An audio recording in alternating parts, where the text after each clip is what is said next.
Tes, tes.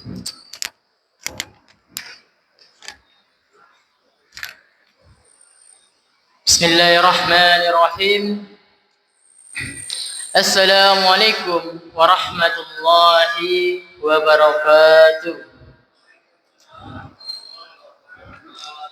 Alhamdulillah, alhamdulillahirabbil alamin. Salatu wassalamu ala asrafil anbiya'i wal mursalin wa ala alihi wa sahbihi rasulillah ajma'in. Amma ba'du. Kembali kita panjatkan puji syukur kita atas kehadiran Allah Subhanahu wa taala yang dimana pada hari ini, pada detik ini kita masih dapat merasakan nikmat-nikmat yang diberikan oleh Allah Subhanahu wa taala. Apa saja nikmat yang telah diberikan oleh Allah Subhanahu wa taala yang zahir masih nampak kita nampak? Ada 3. 1, nikmat kesehatan. Yang kedua, nikmat dapat hidup. Yang ketiga ini sangat dinanti-nanti oleh kaum umat Islam, yakni dapat merasakan yang namanya bulan suci Ramadan, bulan yang penuh keberkahan ini. Salawat berangkaikan salam senantiasa kita sajikan kepada Nabi Yuna kita, Nabi Muhammad sallallahu alaihi wasallam, yang telah banyak berjasa kepada kita. Namun pada detik ini kita tak tahu apa jasanya. Secara hakikatnya jasanya itu ia telah membawa kita semua dari alamnya jahiliyah menuju alamnya yang terang benderang pada saat ini. Bil lafzi Allahumma salli ala sayyidina Muhammad wa ala ali sayyidina Muhammad. Assalamualaikum ya Rasulullah. Assalamualaikum ya Habibullah.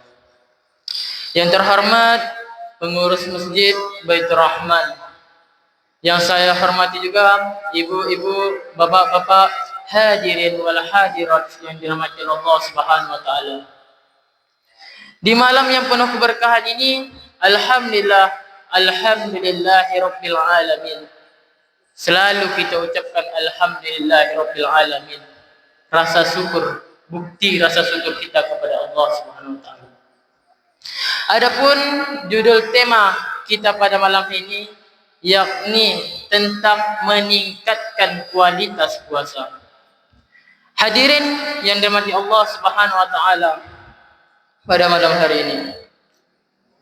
Jadi di bulan suci Ramadan ini, di bulan yang penuh keberkahan ini, dari awalnya imsak hingga tibalah waktunya untuk berbuka di waktu maghrib, kita sudah belajar yang namanya menahan diri yang nak dari minum, menahan diri dari makan, hingga hawa nafsu kita juga kita tahan. Dari situ kita sudah belajar menahan. Namun menurut perspektifan diri kita, bahwasanya yang menahan itu bukan hanya sekedar menahan rasa lapar saja. Sebagaimana sabdanya Rasulullah sallallahu alaihi wasallam, Bismillahirrahmanirrahim. Rubba sha'imin hazzuhu min siyamihi al-ju' wal atasu wa rubba qa'imin hazzuhu min sahri wat ta'am. Yang artinya, berapa banyak orang yang melaksanakan puasa namun hanya mendapatkan lapar dan dahaga, dan berapa banyak orang yang melaksanakan solat malam namun hanya mendapatkan pencapaian belaka. Hadirin dan umat Allah Subhanahu wa taala. Jadi di depan kita ini ada 2 bentuk mineral. Di dalamnya sama-sama berisi air putih. Di dua air mineral ini memiliki harga yang berbeda. Kenapa memiliki yang harga berbeda? Satu harganya 2.000, satu harganya 500. Namun isinya sama. Yang membedakannya apa? Bentuknya, kualitasnya. Begitu jugalah bulan suci Ramadan kali ini, yang dimana bulan suci Ramadan ini memiliki puasa Ramadan. Yang puasa Ramadan tersebut apabila telah mencapai titik tasawuf yang tertinggi, ia akan mencapaikan makna puasa yang hakiki tersebut. Disitulah kita dapat yang namanya merasakan puasa yang hakiki tersebut. Bagaimana kita cara mendapatkan puasa yang hakiki tersebut?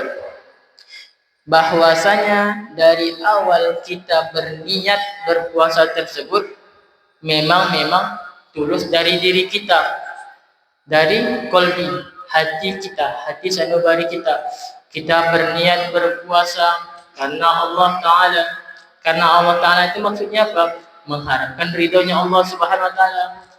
Namun sebaliknya, banyak pula orang yang menyandingkan puasanya, Pak, hanya untuk ditanya. Ini yang ditanya ini biasanya anak-anak nih. Kalau mau bulan suci Ramadan, Bu. Datang bulan suci Ramadan,